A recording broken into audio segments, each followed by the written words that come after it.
you hear me okay?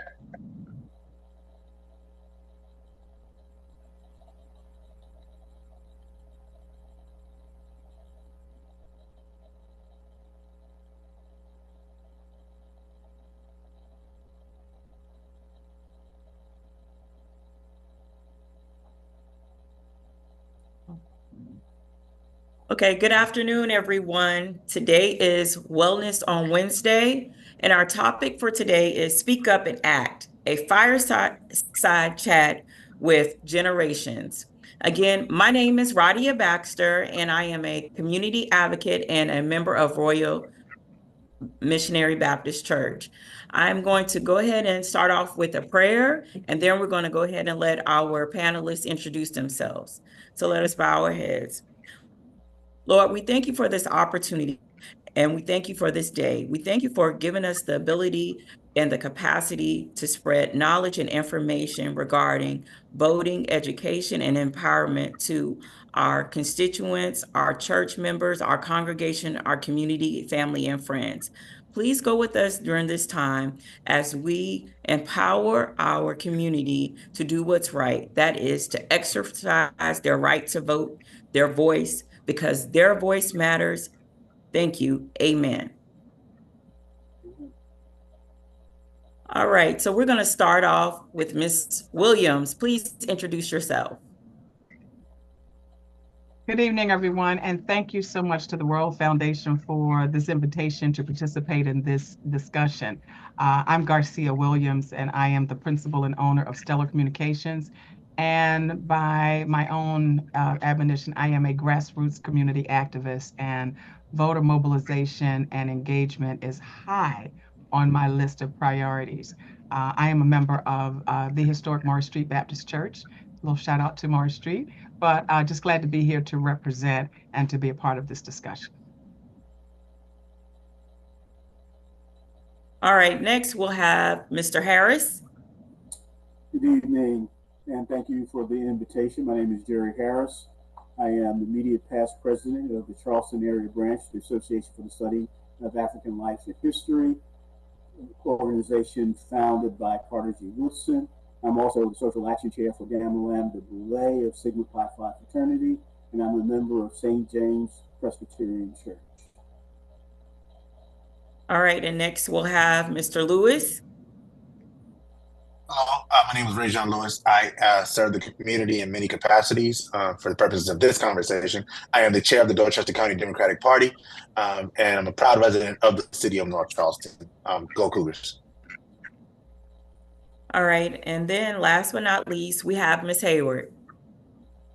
Hello, everyone. My name is Jade Hayward. I am a first-year pre-nursing scholar at the illustrious North Carolina A&T State University. I am originally from Charleston, South Carolina, and formerly before I came here, I was president of the voter registration team at my high school. Thank you all for this invitation. All right. Thank you, Jade. Thank you, everyone. So as we begin, one of the first questions I would like to ask each of the panelists, what does voter empowerment and education mean to you? So we're going to start off with Ms. Hayward. You can go ahead. So voter empowerment and education to me is knowing why you should vote, what you should vote for, and what aspects you are voting for. So that can be as voting for in local elections, so knowing what particular issues, conflicts, things around you, and then even not even just on a local aspect, but a national aspect of knowing your knowing the issues at hand with your country and knowing not only the things that affect you, but what affects everybody else in the world. So it's also a bit of empathy to know exactly what you should be voting for. All right, Ms. Williams. I echo Jay's sentiments and comments exactly, but I think it's a privilege and an honor in terms of mobilization and empowerment. And I think of the historic content of what this particular election represents to us. So I think to be fully engaged, as Jade said, to understand the issues at hand and to make sure that as we examine our own perspectives on it, that we engage with other aspects of our community. to make certain that they understand the importance and the value. I think for too long, there's a certain amount of apathy in our community. So tonight, I'm hoping that we'll explore not only our own personal feelings, but what our course of action will be to make sure that we can engage further within our community to get the results that we are hoping for. This is definitely a nonpartisan conversation, but we're talking about in general what we need to do to make sure that we're in the position to make the best and the right decisions for us and the greater good of the nation and the world. Mr. Lewis? Yeah, I think both Miss Williams and Miss Hayward both nailed it. For me, empowerment starts with with educating the people. When you think about empowering anybody, you want to make sure they have the capacity to be able to do the thing that you want them to do. Empowerment isn't just saying, "Hey, get registered to vote." Empowerment is just saying, "Hey, go vote." It's, "Hey, do you know who the candidates are that are running?" It's having conversations about the issues that are currently on the ballot, that are currently being bantered about. It's knowing what potential changes are going to be made by any potential candidates that could be running for office. These are the next levels of the conversation that we have to really start digging into beyond the vote or die conversation. It really is what are we doing? Why are we voting? What are we voting for? And what are the changes that we want to see? And last but not least, Mr. Harris. I think it's all been said, but voter empowerment is about realizing the full potential of our power, exercising our responsibilities as citizens to use the vote to shape the world the way we want to see it, to become the change we want to see. The opportunity to engage and build community in an area around empowerment. The power of the vote is a central part of your responsibility as a citizen, but it is only powerful when we move together collectively to use that power to make a difference. Great. So a question is, what are the key issues that you consider important in this election? And you can also answer that question not only personally to you, but to your community or to your generation. I guess I'll go first, but for me personally, I would feel as though gun violence and reproduction rights are major issues right now. And then also I feel as though those goes hand in hand with my generation, being that I am a part of Gen Z, and there's a lot, we are very young, we are a growing population, and there is a lot of us. And not only just that, but education. Without knowledge is power. So be knowing what you know. And at my school we have this saying, it's not what you know, it's who you know.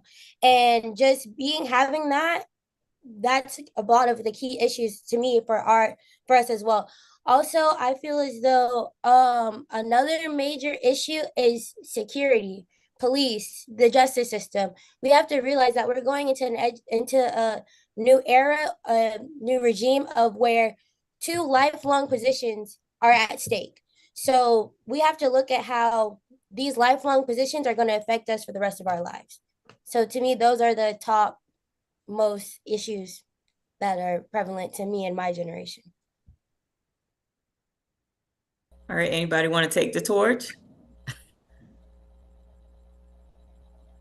I'll go. I think Ms. Hayward did a great job of speaking for her generation for sure.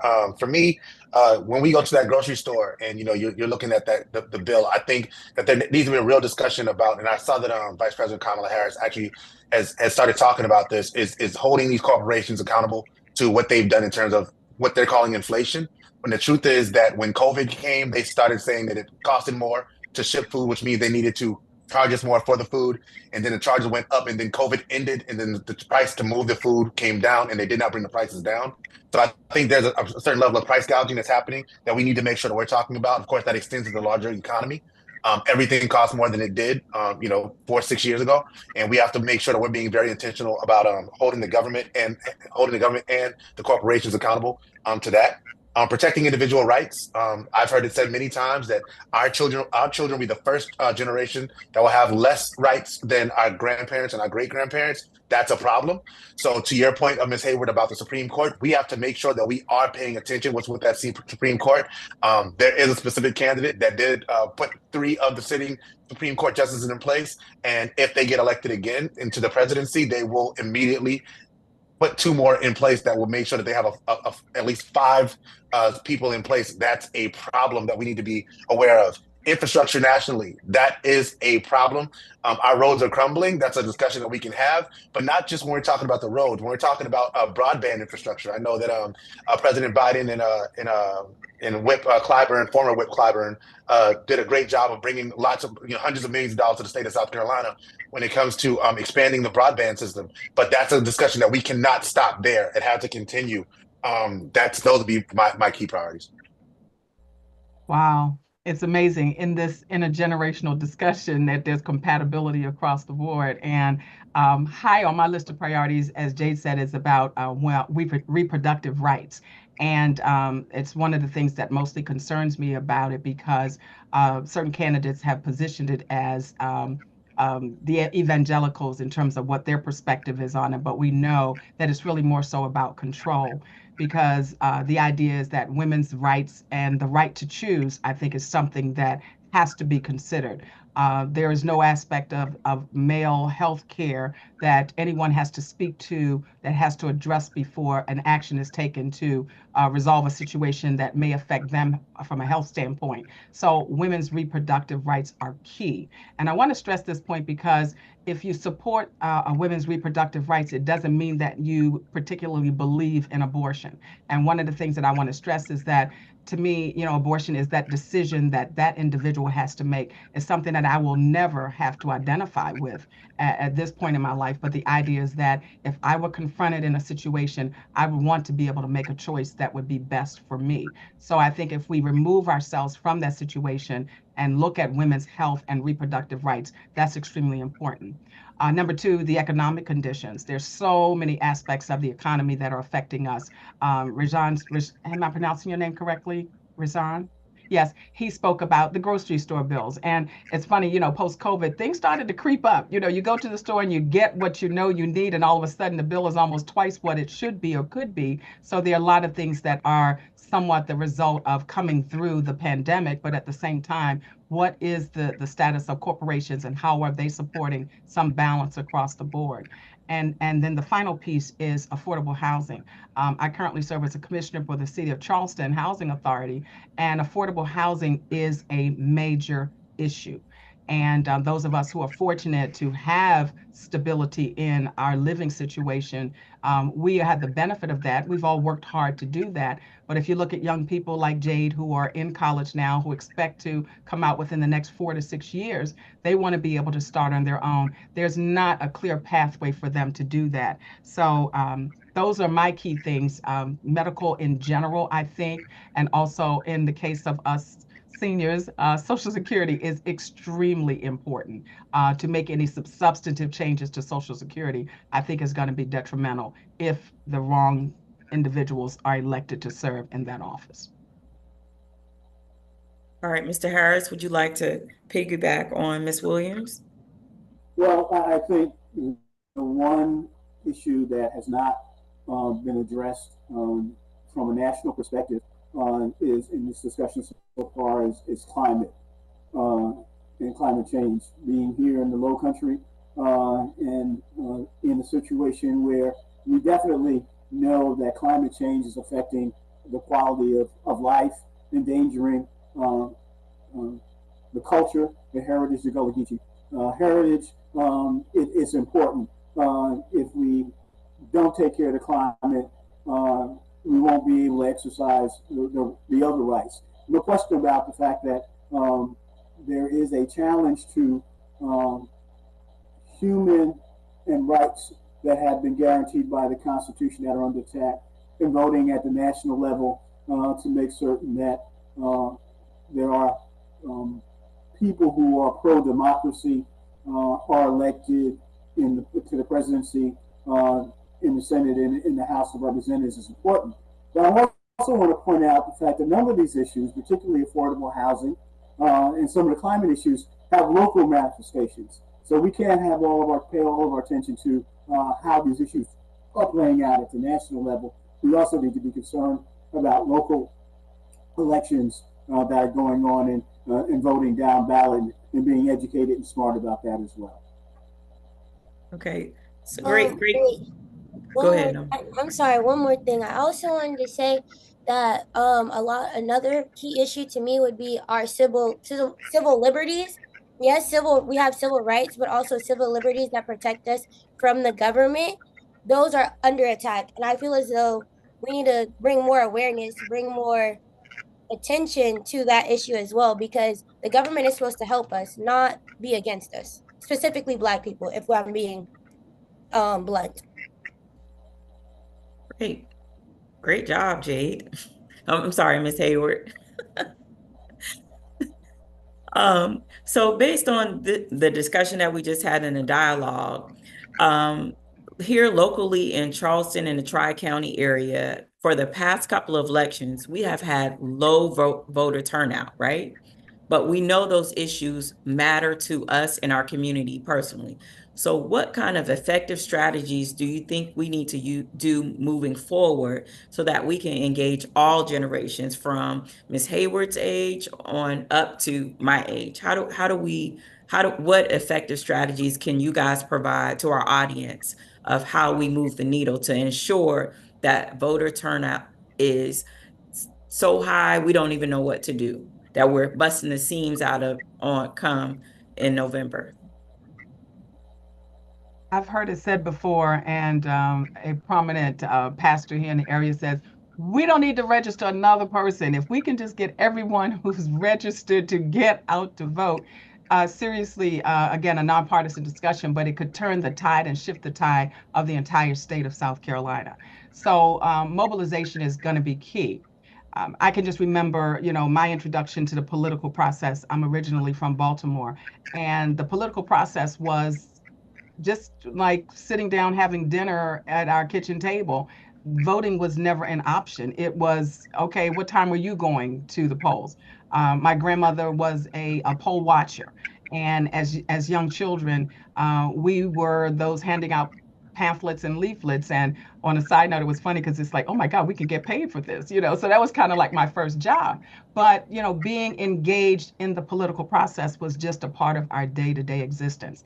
And I think in a generational, from a generational perspective, we need to engage our families to be a part of this discussion. It shouldn't be about every time an election comes around. Leading up to the election, there has to be more engagement. So I'm going back to just the basics of what's your favorite choice of candidate? Who do you think about, when you think of a person serving in this office?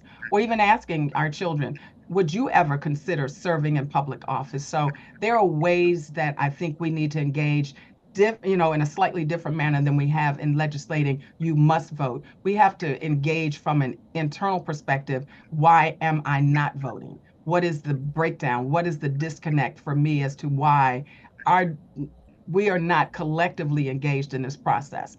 I'm a member of Delta Sigma Theta, as well as the Charleston, South Carolina chapter of the Links Incorporated, and also the National Council of Negro Women. So every organization has a mobilization effort. And I know that we're all doing the same things, but I'd like to see a little bit more connected effort in terms of how we can reach those that are unreachable.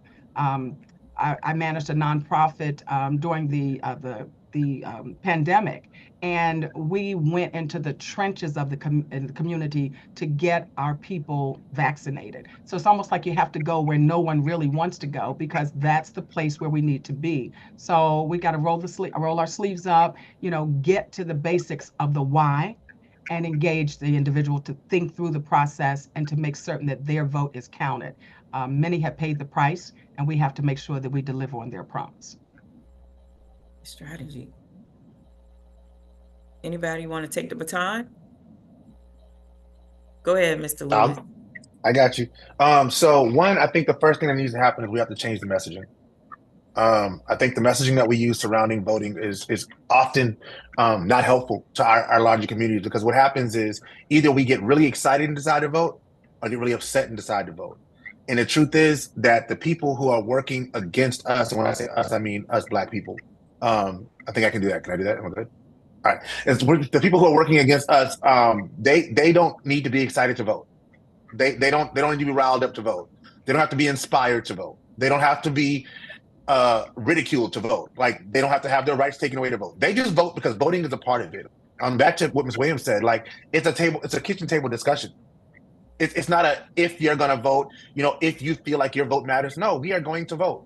I also want to remind, all of us, it's a very important discussion to remember, is that when we look at the civil rights movement and the things that happened to African Americans in our country, in the history of our country, the last right that we were given was the right to vote. It was the last one. They allowed us to eat in the same restaurants, dance in the same dance halls, go to the same schools, drink from the same water fountains. The last thing that passed was the Voting Rights Act of 1968. So that's something to think about. So that's one thing.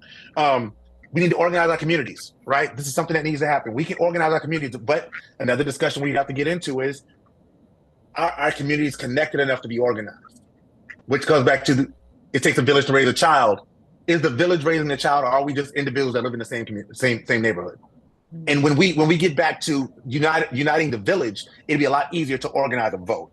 And family ties, those kitchen table discussions. I love what Ms. Williams said. Like, hey, you ever thought of running for office? That's a great discussion. Me and my 16-year-old daughter, we have conversations about how she feels about certain issues. One big issue that teenagers care about is TikTok, right?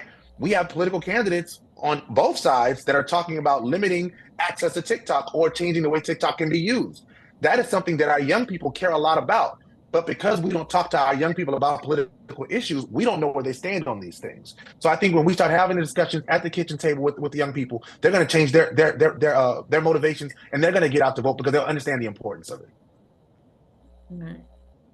So I think if I could, having had some conversations and probably being on the upper end of the generations amongst this group, when I talk to a number of our colleagues, folks who are in fraternities, and even some of the folks who are officers of church organizations, when you say, are you registered to vote? Are you planning to vote? They say, yeah, I got it.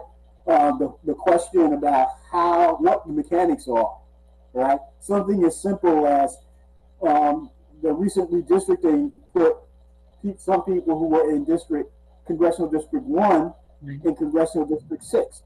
Folks don't know that, right? So there are people who will be going to the polls thinking that they're going to have the opportunity to vote in Congressman Clyburn's district, who will not be voting in his district. Others who think they're voting in another district won't. So for those people, we actually should be voting. I guess my point is, voting is not an everyday thing, right?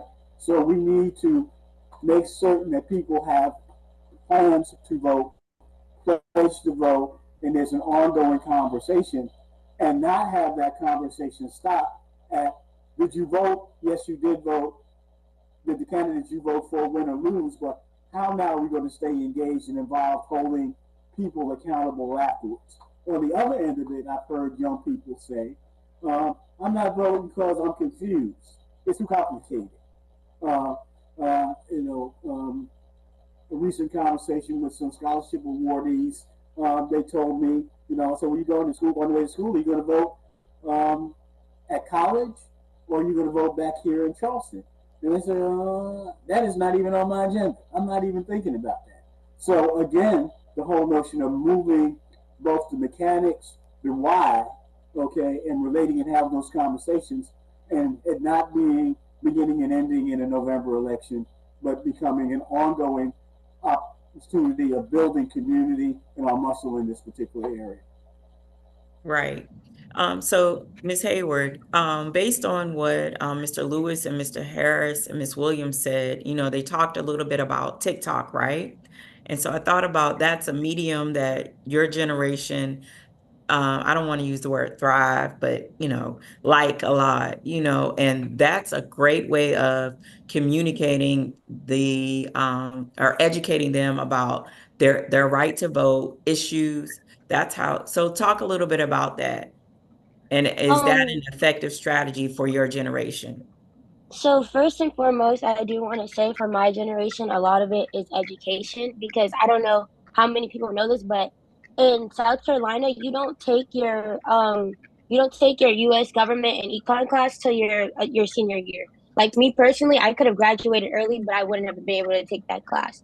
So you don't learn the specifics of how to vote, why to vote, what to vote for, what civic engagement is until you are 18. And that's a problem because at the end of the day, as a senior in South Carolina, you can register to vote as early as 16 and you can vote as early as 17. You can vote at 17 in the primary if you're going to be 18 by the time of your next election. So a lot of people don't know that. And that it goes in hand with education. Again, with as well as education, knowledge. Like I said again, knowledge is power. You can do a lot with knowledge, and a lot of people don't know these things. Personally, I didn't know this until my senior year. So it's like a lot of things go hand. Yeah, I didn't know that until my senior year. A lot of things go As much hand as in I hand. take you to vote. Well, I still went to vote, but I didn't know like you could vote as early as 16, and not even just vote as early as 16. You can be in like even here at the college I'm at now. We have voter registration seminars where they teach you how to like a lot of it is education. As for social media and TikTok and all these types of things, I am currently a content creator. I've just recently, my video blew up just about me being at college. So it's just like we do strive and we thrive through these things. And it's a great way of communication because even before going to college, I knew people that were coming to my school that live hours away from me. It's like connections like that. And it's like you don't know there's so much that social media is how do I say this? Social media is a weapon, but it also can be used for good. It can deteriorate you, but it can also influence you, and it can expand your mind as a whole. So for my generation, we do thrive a lot through social media. We have our phones in our hands every single day. We have our computers, we have our laptops, and not only does social media educate us, it makes it fun. Like I don't know, like TikTok will like they'll. I've seen from multiple different candidates just edits of what they're doing. There was literally there was a whole trend. It was a edit of both candidates, of both current candidates, and they were both reaching for the same goal but through different ways. So it gives you different aspects, different ways to think of what's going on in the world, in our nation. And also as well as with education, I in schools, not saying just in schools in South Carolina, but in schools in general, how it's taught is not okay. Like a lot of my generation feels like, oh, my vote doesn't matter because it has to go through the electoral college. Well, you do know your vote does matter because the electoral college is based off what your state votes. People don't know that, and people don't understand how much that influence. Yes, and then as well as that, you have to realize that not only do the people just think, oh, you have to vote for the president. No, you have to vote for Senate. You have to vote for your mayor. You have to vote for your governor. You have to vote for all these local citywide positions that help influence that as well. A president will not be effective if the Senate is against them. So it's like certain things people do not know. People don't even know about the three branches of government. So it's just like we're not like I'm not saying like, oh, my generation is not educated because actually we are very educated. We know a lot. We have a lot of power. My generation has a lot of power, and that's just coming from the simple point of me being me. You can see watch me walk around campus and you won't know what I know until you sit there and have a conversation with me. So that also goes in because I'm not no shade to the older generations, but a lot of them don't want to have that conversation with us. A lot of them don't want to sit down and hear what I have to say, and that's it in itself. So it's just y'all have to not only do y'all have to give us grace, we have to give y'all grace. We have to want to sit there and listen to y'all. But it's like people don't understand that. People don't get and people don't understand a lot. Everybody doesn't learn the same. You can tell me one thing and I reciprocate it, but you have to be visual with another person. So it's really just a lot of different aspects that goes into and our minds. Well, I'm a woman, so I'm very mature for my age and I'm knowledgeable. But men, they develop at a slower rate. So you have to teach them a little bit more. No offense, but you have to teach them a little bit more. So it's like a lot of things that go into it. And again, at the end of the day, we are kids. I'm only 18. So yeah, if you add a cupcake or a cookie at a registration event, of course I'm gonna show up. Like it's like you have to do the little things. The little things are what count. So you got to start small and be big, because your one vote can. Yes, the popular vote doesn't matter, but that one vote in that one city can change the whole electoral college. So again, education matters. Thank you. Whew, thank you. Great job. Welcome. So welcome. All right. Go ahead, Ms. Williams. I'm just blown away. And that's the type of dialogue that is so critical. Just what you just shared, Jade, it reinforced all of what we're here for today. And I think when you go back to say about, the learnings, if we go back to civics and civics 101 and the classes that we were taught way back in the day, so to speak, but that training is so important. And your parents obviously instilled that in you because they guided you and exposed you to the process that they were going through. I'm doing some research, and with my company, we're looking to do some work. I was introduced to an organization called Circle. It's called the Center for Information and Research on Civic Learning and Engagement. And it's really intended to focus on young people, especially those who are marginalized or disadvantaged, in talking about politics. And you're positioning a way, as what Jade said, to meet them, to have a healthier developmental process about our democracy, about why that vote is important. The simple explanation of the Electoral College and the popular vote. It's like they both go hand in hand. So the fact that you're not participating because and I don't really care, or I don't that candidate, I don't like this one, but you're never going to get 100% of everything. And I was at a conference for the National Newspaper Publishers Association, and we had a similar dialogue with the Gen Z and the Gen Xers, and they were talking about the fact that this candidate doesn't have this, but this has that. And Dr. Chavis, who's the president of the organization, pretty much said, sometimes you may not get everything that you want in a candidate, but you may have to take one for the team. And the team is the greater community. So this candidate, out of my 5 top criteria, may only fit 3, but what impact will that candidate have on the greater community that I represent? So you may not check all 5 boxes, get your 3, go in and cast your vote, because your vote matters, not just for you individually, but for the greater good of the community. So I have to tell Dr. Chavis I shamelessly stole his quote, but the idea is that be prepared, study, understand what the issues are, but at the same time, make certain that you're representing in the way that you should to make a difference for our overall community. Mr. Lewis, I see you had your hand up and you was ready to chime in. Yeah. One, Ms. Hayward, let me know when you're ready to run. All right. Because I want to empower you. I want to empower you, because we need the Jade Haywards of the world recognizing not only does your voice need to be heard and uplifted, but we need to be championing you. We need you in schools talking about your voice is much louder than anyone else's voice on this.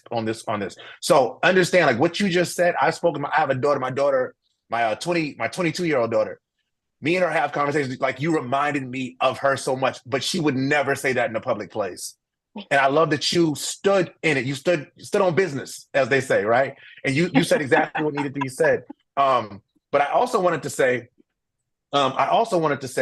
that it's really important that not only the Jades of the world, but we find our young people who are just as passionate as Jade, and we put them in position to be able to say the things that they're saying. There was also something that Mr. Harris was talking about that I wanted to chime in on, but I forgot what it was. So it's all good. Mr. Harris, would you like to follow up with Mr. Lewis? So I mean, the question of social media, the question of intergenerational communication and dialogue, we have to be in each other's spaces more, right? And we are not in each other's spaces more. Shame on the fraternities and sororities who have undergraduate chapters, all right, but are not breaking bread with the undergraduates now, in this period of time, to hear what it is that they're saying, to meet and respond to their needs. The other thing is, I think it's important that elections have consequences. And listen to Jay talk about the Electoral College and the Senate. Again, there is this focus with all the money that's being spent on the presidency in the national election, right? The question of who is sitting on the school board, or who the county solicitor is, or who the county sheriff is not yet on our radar. And we've got to figure out how to make sure that folks gets on people's radar. A great example here in Charleston, we have the Charleston County School District, nonpartisan election.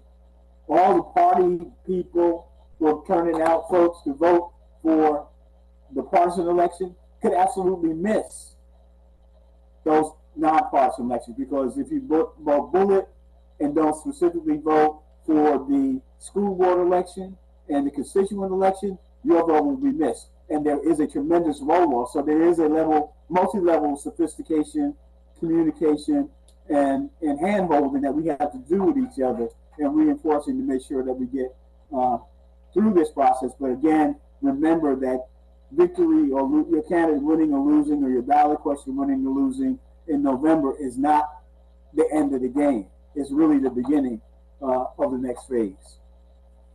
Right, Mr. Harris. And so I want to go back to, I think Ms. Williams brought this up as civics 101, civic engagement. How do we start at the bottom as a village? Because, we are all come from that village mentality of, and as Jade said, that she just found that out in 11th or 12th grade, but basically, all her life, I've taken her to, when I go to register to vote, we talk about issues. So how do we empower and educate our communities to start when our kids are 3, 4, and 5? How do we do that? Because I think that plays a big part in increasing voter turnout.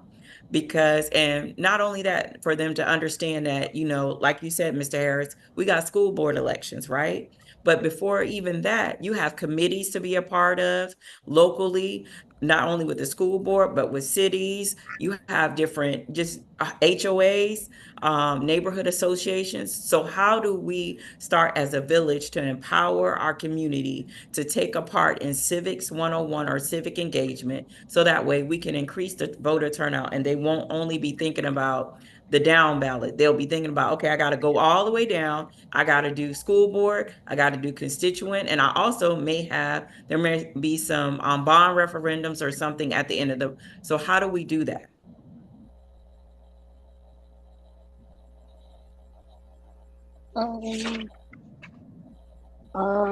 I think for my generation, I think they really just need to know that civic engagement isn't just voting. It's a whole lot more than that. So just simply getting that understanding first. But you also have to, I know, since I'm only 8, I keep reiterating that I'm only 18, because I know you can vote when you're 18. But just being as a Gen Zer, being involved in your school, that can be your civic engagement. Being part of your SGA, being a part of your voter registration team, being a part of sports, being a part of a debate team, just being a part of different aspects that open your mind up and show you different things, increase your knowledge, because again, like I said, knowledge is power. But just certain little things like that, being a part of a system before you go out into the world and affect the even bigger system, because every life is a system. Things work together, things change, things affect. It's a system. What it's a domino effect, if you would, because one thing falls, everything falls. One great thing happens, every great things keep on happening. So you gotta work with what you got. You gotta communicate, spread the word. Smile, have a conversation. Shoot, I literally was in English class yesterday, and I sat and had a 4-hour conversation about what is the purpose of education. So it's little things like that can increase engagement. And once you learn that the little things in your school matter, then you go from school, locally, statewide, nationally, you just keep building on up. Great answer. Great answer. Go ahead, Mr. Lewis. Yeah. So before I get to that, I want to make sure I come back to because I thought of the point. So, about every vote counts, right? So you were talking about the electoral college and sort of how that sort of factors into everything else. When you talk about the down ballot aspects of it, though, those literally come down to 1, 2, 3 votes. Sometimes there was a vote in Mount Pleasant for mayor. I want to say it was a couple years ago that literally came down to 3 votes. So when we're talking about like my vote doesn't count, your vote absolutely counts. So don't buy into that. Mr. Harris was talking about that next piece after did you vote? I mean, are you registered to vote? Okay, cool. Let's go to www.sevotes.org and make sure one that you're still on the voters roll to vote. Let's make sure that you know your voting precinct that you're voting in. And let's make sure you know your voting location and what you're required to have. That's a conversation that we need to make sure that we're having when we're talking to people about registering to vote. But specifically to this question about getting involved, one, we need to make sure that we're taking our youth to visit our local municipalities and to meet the people who are in those places. So you can visit your town hall. You can meet your mayor in your town hall. Most cities, town halls are so small that you can walk in and meet the mayor anytime you want to. You can go to town council meetings. You can go to city council meetings, city hall meetings. You can sit in on those. When parents go to vote, take your kids with you. You can take your kids to the State House and watch the General Assembly. And you can inspire your kids to not only want to be in those positions, but to be like, well, what are they doing? And well, they're actually making the laws that are going to decide how you're going to live your life. So I think that those are ways to make sure that we are engaging our young people in ways that are more inventive and creative than we have in the past. Great. And right before anybody else gets ready to respond to, I just want to let our audience know you can go ahead and send your questions for our Q&A. And I think we have one, but go ahead, Ms. Williams. I see you itching to go ahead and respond. I'm just still amazed at the level of engagement in terms of what Jada shared. And Rajan, I thank you for pulling those pieces together. But I think, again, how do we get them engaged as a community? Post-COVID, we are not as connected as we have been before. And at some point, we're going to get beyond that. But I have to kind of still say that because we're still in the after effects of the pandemic. But I've been doing a lot of research, again, as reestablishing my company, but I've come to the realization of group apathy. And there's this one documentary that I was invited to participate in. It's called Join or Die. And you can Google that, but there's an opportunity for us to be able to preview that here in Charleston, and I'm trying to work through the process to do that. But it says that joining has dropped off from different organizations and clubs and things that were such an integral part of our existence and our lives.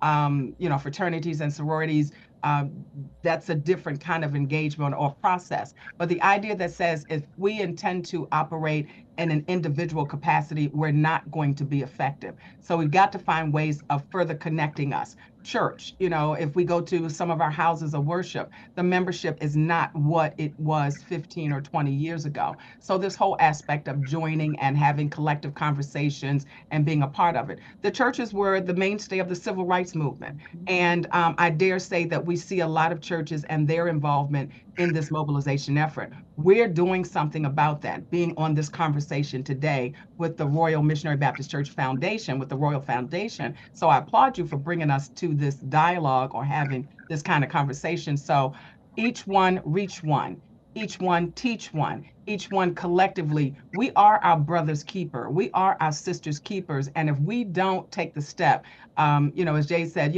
ask the question, what are you doing? Why are you doing this? Why aren't you doing that? Do you know about this? You're, Jade, and I'll say this, you're at one of the most critical and most amazing times in your life.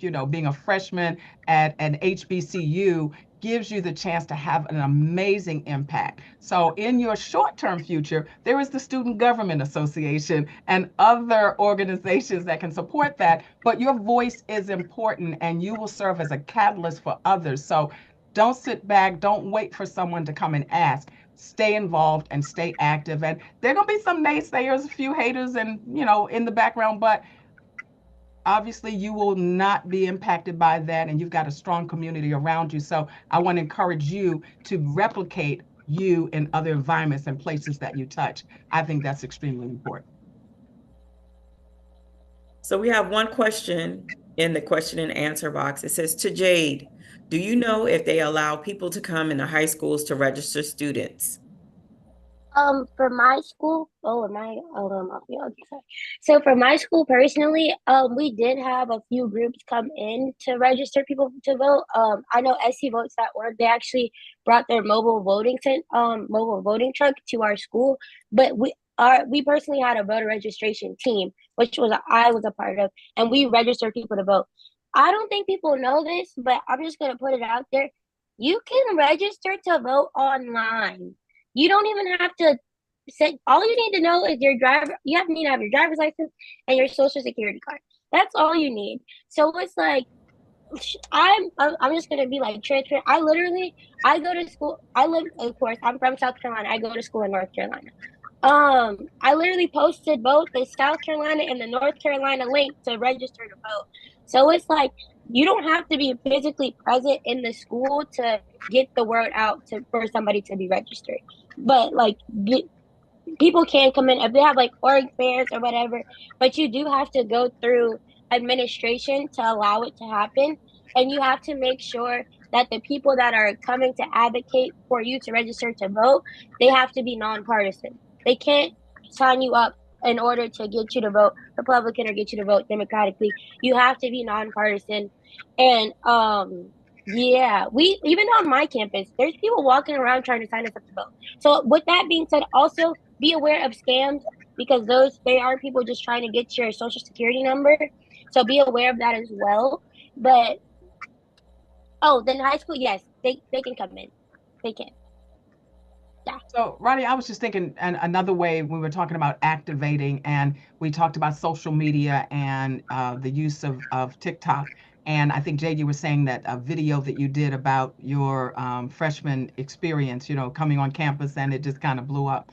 What about, I'm just an idea, if you had like a video challenge or a TikTok challenge to make your video of your first experience voting or the process that you use to register, and then you challenge the next person. That's just something that came to mind just based upon what you shared. So we have to get creative to get in the space of those. Like I said, you go in the trenches to find people that need the resources that you can provide. We have to go in the trenches and find the great minds that we can engage to make sure they understand the value and the why of registering and voting. And go ahead, Mom. So along that, Ms. Williams, I think it's imperative that all generations understand the moment it felt like your first time voting. So if Ms. Williams or Mr. Harris or Ms. Lewis want to take that first, and then I would like for Ms. Hayward to come in and just so she can hear what was the first time, what did it feel like? So for me, interesting enough, my freshman year was the fall of 1965, my freshman year in college, which was just after the actual passage of the Voting Rights Act. So when I registered and voted, I was being part of the Selma to Montgomery movement. It was part of a whole experience, and I was, for some people, and this is something I was going to say, this may be a similar moment, particularly for women of color, with one of the candidates for the top office being a person of color. It may be something that is emotional. And voting, since it's not an everyday thing, you need to have a story and a motivation. But the point is, after that first time, how do you become effective? How do you remain socialized and continue to be involved? And I think to the point earlier about how do we make voting more ingrained in our behavior, is that we have to socialize ourselves. Literally, everyone in your church, in your congregation, in your fraternity, sorority, needs to be involved in the process of registering taking people to the polls, checking on whether or not people have voted and the like, during make them part of the campaign. That's a way of socializing it, and then along with going to city council meetings and going back and meeting with your elected officials. It's got to be an ongoing activity. We can't depend on the schools to wait until the senior year to teach people the civic responsibility. Ms. Williams? Wow. I'll have to go back and remember the actual first time I voted, but I think the biggest thing for me is knowing the people that I was voting for. And as I said before, you can read about a candidate, but if you've had an opportunity to meet that candidate firsthand, it makes it a more impactful experience. So my first opportunity to vote was in our local elections. And again, I grew up in Baltimore, and I lived in the 7th legislative and the 7th congressional and the 5th legislative district. And I just remember that. That's how we grew up. You knew where you were and what you were voting for. And the congressman that I voted for was Perrin J. Mitchell. And Perrin Mitchell was our congressman. Following Perrin Mitchell was Kweisi Mfume. And following Kweisi Mfume was Elijah Cummings. And after Elijah Cummings, now Kweisi Mfume is back in that position. So to come from such a strong position, the strength of the party where I grew up, and now living in South Carolina, I live in Congressman James Clyburn's district. So for me, it's like it's a connected family, because the why that you have to use when you vote becomes extremely important. So that's my personal experience in terms of the good feeling of it. But for me, it was personally knowing those individuals that I saw as contributors in the space. But on a collective basis, and I think, again, history becomes extremely important. There are a lot of components on social media that were circulating about Fannie Lou Hamer. And if anyone has not had a chance to go back and review it, we talk about Rosa Parks. We know all about the civil rights movement, but we talk about Fannie Lou Hamer. And when she sat at the floor of the DNC, being requesting to be seated, it was the same day of the DNC. That same day, it gave me chills. And she's an honorary member of Delta Sigma Theta. And then, but the idea is that the Honorable Shirley Chisholm, she stepped out to run for president. That was something that was never heard of, or most people discouraged her. If anyone saw the movie with Regina King in it, you understand the story. Shirley Chisholm has long been one of my idols. I mean, and I had an opportunity to work with her through the National Political Congress of Black Women in DC. So again, knowing the people was impactful to me, but unbought and unbossed, she laid the groundwork for that. So when we talk about this election with Vice President Kamala Harris, and again, this is nonpartisan, but this is nonpartisan discussion, but this is a critical race for us to look at the opportunity for what we have in front of us.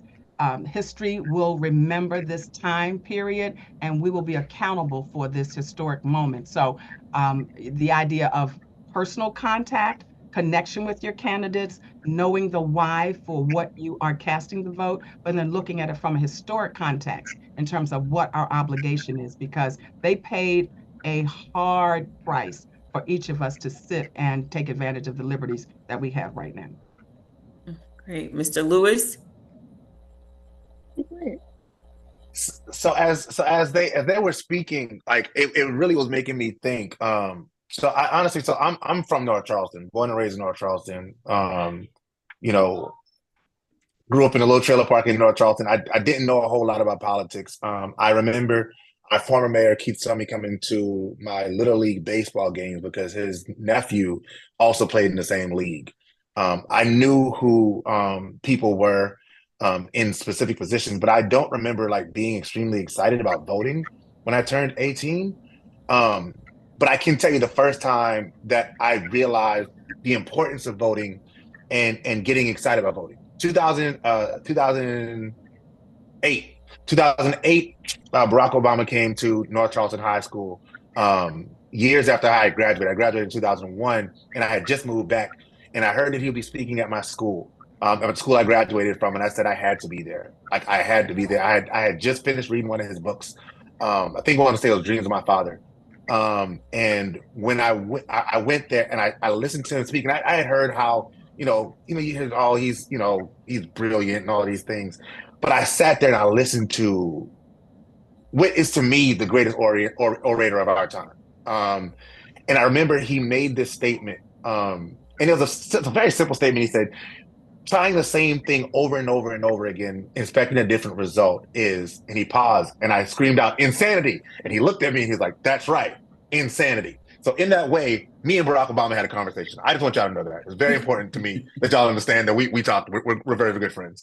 No, but when I voted in that election, I remember being so proud to vote. Um, I remember not only that was the first time I can remember like taking my kids and saying, "Hey, I want you guys to come with me." I remember saying, "I don't care what happens after this. I will know what's going on, and I will be engaged." So to Ms. Williams' point about, I love how you can run, the litany of the candidates that have sat in that seat over the course of time. I want my kids to have that story. I want my kids, like you, Ms. Hayward, to have that passion for this. And I think that when we do the things so that we talk about, they will be much more excited about registering to vote and getting in the polls, getting, in that booth and making that vote for themselves. All right. So am I supposed to tell about my first time voting? Yes, ma'am, if you would like. Honestly, I don't know how to say this correctly, but my first time voting, I wasn't really like my first time like actually doing it myself. I wasn't as excited as most people would be because I've been going with my mom every single time to like literally she would make it a whole day of us just going to vote. So my first time, she was more excited than me. Like she was telling everybody that, oh, it's their first time voting, it's their first time voting. The people are hugging me and all this type of stuff. But I was just like, okay, guys, like, personally, I'm not one of I do not like when people are like, oh my God, Jade, yay. I don't like that. So it was just like very like nerve wracking. But then she said something to me in the car. She was like, Jade, you have to realize they didn't get the chance to vote at the age you did. They had to wait. They had to wait a long time. They had to fight for the right to vote. They had to do all these sit-ins, do these different things, hold protests, hold marches to vote. So you being able to not only be African American, but to be an African American woman and just walking to the polls, not even walking to the polls. We drove. People had to walk to the polls. People had to do all these different things to vote. And I did it so easily, so composed, without being spit on, without being taunted, without all these little things. And it was just like, I didn't realize it until I was in the car. So I became very empathetic after that because I was like, okay, I have to realize that as easy as it was for me, it was not that easy for everybody else. Everybody else didn't get to drive there. Shoot. I'd be crazy if I was where I was. So I had to be empathetic. And I had to realize how big it was for them to see me do it. So yeah. Great answer. But great, good dialogue. So we have another question here. Says, hey, great panel and discussion. By the way, quick question. I feel like we have to look at the leadership we are putting in these positions to really lead this new generation of young people. How do we hold our leaders more accountable who are getting the jobs, but not delivering on promises that they're making to the people, to the young folk who are not in church or wanted to go to school because they view it as a scam and they are not seeing the true fulfillment that is being told to them. So they are choosing not to be a part of the voting process. I dissected this question on a little whiteboard while we were going through thoughts, and I just wanted to say that to hold somebody yes, we do have to hold somebody accountable, but we have to also realize how much goes into effect when they take these big positions. And so for the first part of that, we have to realize that there's three parts to our government. There's the executive branch, there's the legislative branch, and there's the judicial branch. The one branch can't get something done without the other two. So we have to realize that a lot goes into it. And so, for example, with so just like how a Democratic president can't really be effective with a Republican Senate because the views don't align. So we have to realize that. And to hold leaders accountable, we have to hold ourselves accountable. How are we going to hold somebody accountable if we ain't even going to tell them what we want, what's wrong, what's going on, what's being done? Like we have to hold each other accountable, and we also have to, like I said, give grace. There's so much things that need to be given grace. You have to give the president grace. He's human. They're human. Our next president is going to be human. All of our systems, they're all human. Yes, they can do a lot better. There's a lot more that they can do, but it's like the president can only do so much. He has a world of things that the president, for example, Biden tried to forgive all student loans in the world. And you know what happened? Um, you know what happened?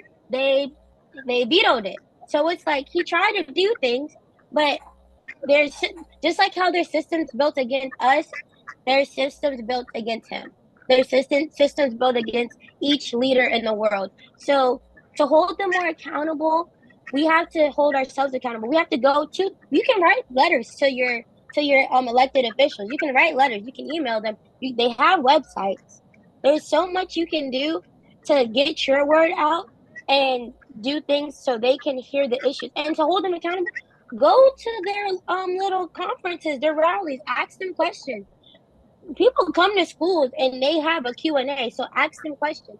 And to hold them accountable, if they ain't doing what they need to be, don't vote for them and the next time they want to go into office. Vote for somebody that is trying to do what they want to do.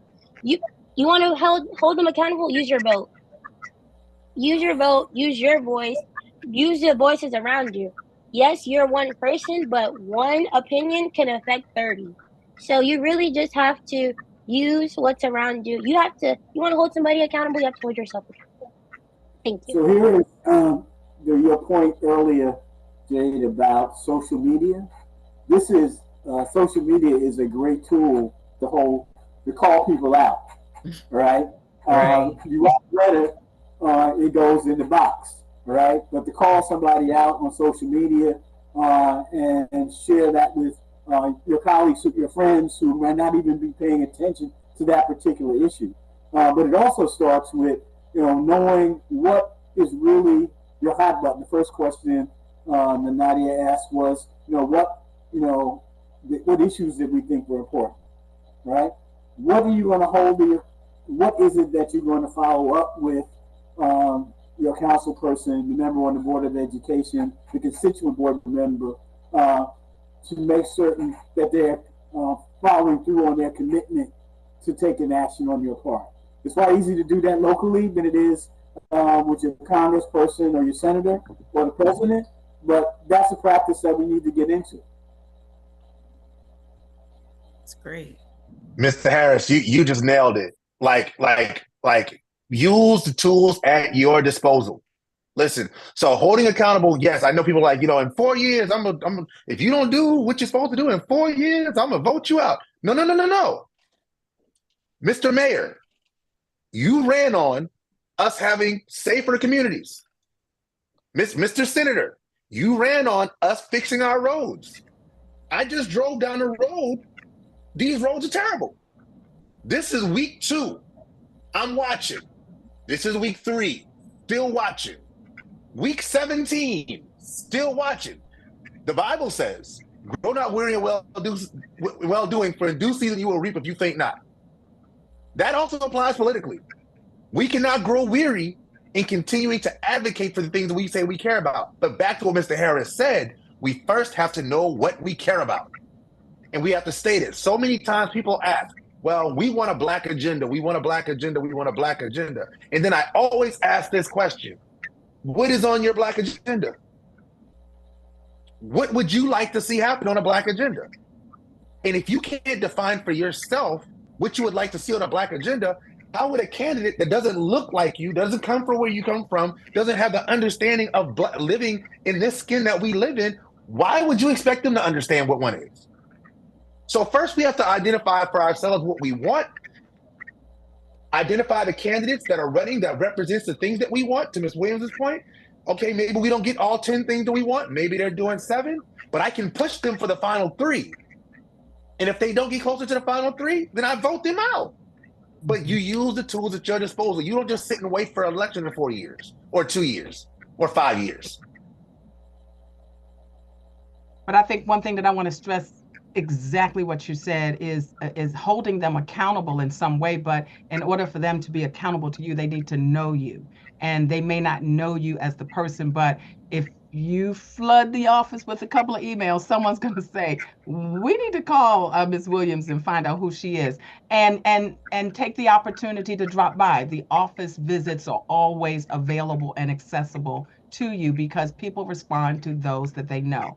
I know, from a political standpoint, when you contribute to campaigns, it's not that you're paying for anything, but you're telling them that you're providing not only verbal support, but you're also providing financial support as well. So those are the things that matter to candidates, but your opinions and your viewpoint is as important as well. So it may seem like an office that's way in Columbia or all the way in DC or whatever, but there is a personal connection that you could have because the staffers have local voices and representatives as well. So accountability goes both ways, but you have to make it known who you are and what's important to you in order for those things to rise to the top.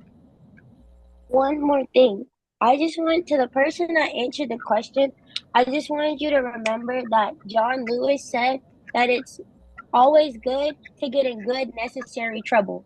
So don't be afraid to go do what you need to do. Just do it in a good necessary way. Just remember that. Clock that. Just you're welcome. So great segue, because my next question is that we are now participating in this forum here. What is your next call to action step, and what would you recommend for our constituents, our community groups, their next call to action? And so we're going to start off with Mr. Harris. So what I have urged people to do is do a circle of five. Find 5 people who you have a relationship with, and call them and contact them and ask them to verify that they're registered to vote and that they have all the information that Rashawn suggested. All right, and then ask them to call 5 people. It's creating a network and then continue to call those 5 people every week leading up to the election to hold each other mutually accountable for at least casting our votes and being involved in this process. All right, Ms. Williams. I'm going to engage that same level of thinking with the each one, reach one with the 5 and create that model as well. But the one thing that I want to explore a little bit more is the social media challenge. And I'm not quite sure how to do that, but to find those resources, those voices to see. And I know you've seen a couple of the with the Divine Nine, where I'm a Delta and we do this. So it doesn't have to be that you're a part of the Divine Nine organization. I'm a high school senior. This is who I am, and I'm going to be voting, and I'm registering such and such. So the process, getting more visibility to the why and the value of making that decision. But as I said before, community is important. We've strayed away from that collective effort. So through our churches, each of our organizations, where you have the voice, make sure your voice is heard, but not only heard, but with a specific course of action and a timeline to measure when you can check the box to say it's been done. We talk a lot and we say we're going to do a lot, but we are going to guarantee that we're getting the job done. So within the timeline, you also have a completion date as to when you're going to measure and who actually has completed the task. That's my next step. All right, Mr. Lewis. So I wouldn't be who I am if I didn't say my call to action would be to get involved. There's definitely needs for support, regardless of what your political leanings are. Your local party can use you, whoever you are, whatever voice you fall in. And if you're not sure, if you're like, hey, I don't know where I fall, then that's something to sort of look into as well. Attend a couple meetings, find out what's going on, and find out what aligns with what you think. But understand that your voice cannot be represented if you're not at the table.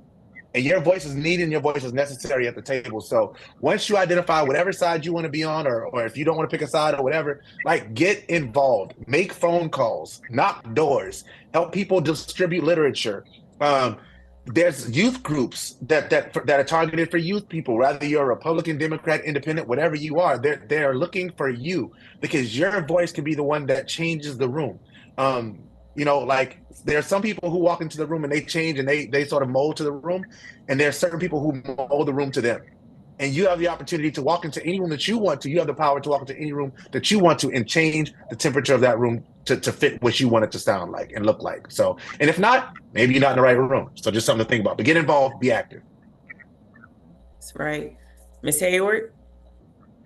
My call to action would just be to use your voice, spread the word, and advocate for not only others, but advocate for yourself and what you believe.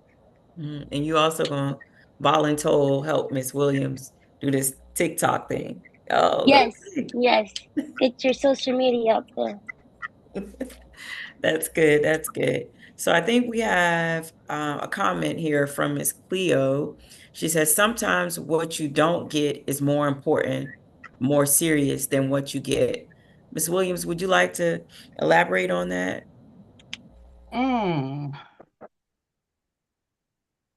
When we take the proper action for the right reason, my impression of Ms. Cleo's comment was you still have to go through the steps in order to take the action.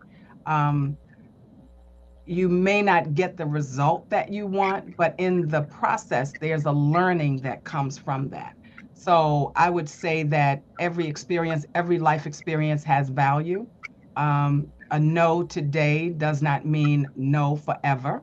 So the idea is that it may be not now, but it doesn't diminish your impact or the impact that you can have. So I would encourage each of us to step out of our comfort zone, try something different that we may not have done before, and we may get different results. Going back to Rajan's personal conversation with Barack Obama, it's like, if you keep doing the same thing and expecting different results, then that is the definition of insanity. So let's step out of our comfort zone, do something different this time around, and see if you can have an impact. You might miss the mark just a little bit, but you've taken it beyond where you would have been had you not taken any action. Anybody else want to expound on that? I would pick up on kind of a battle cry that we heard coming out of the convention. Like when we fight, we win. And the reality is, I think, as was stated earlier by Ms. Williams, the no progress without struggle. You have to be in it to win it.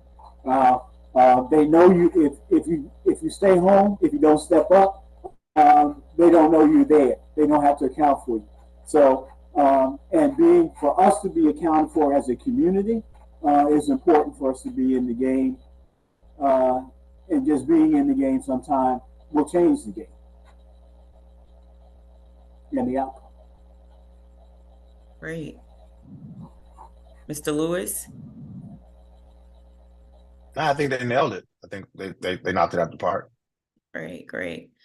All right. So is there anything else that you guys would like to share on this platform as it relates to voter engagement, voter empowerment, and just basically like as Ms. Hayward said, knowledge is power.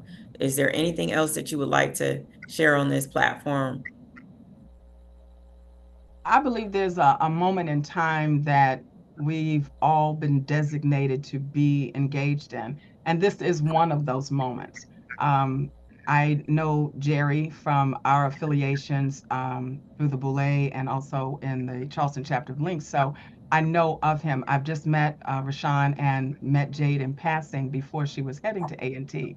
So what I'd like to do is just to maintain some level of connection, because post-November, there's still work to be done. And I think that when you capture this kind of energy or synergy in terms of a discussion, there's a benefit. So I don't think it was for, as they say, for naught that we were brought together, to do this, but to make sure that we maintain some connectivity and expand our circle beyond, the five of us to see what else can be done. But the work is not finished in November. It definitely continues beyond that, as Jerry mentioned earlier about down ballot and the local elections, and particularly the school board here in Charleston. And that's something that needs to be addressed. And I know we're talking on a national level because of where we are at this point in time, but we need to be more active and engaged in local politics and on the national level as well.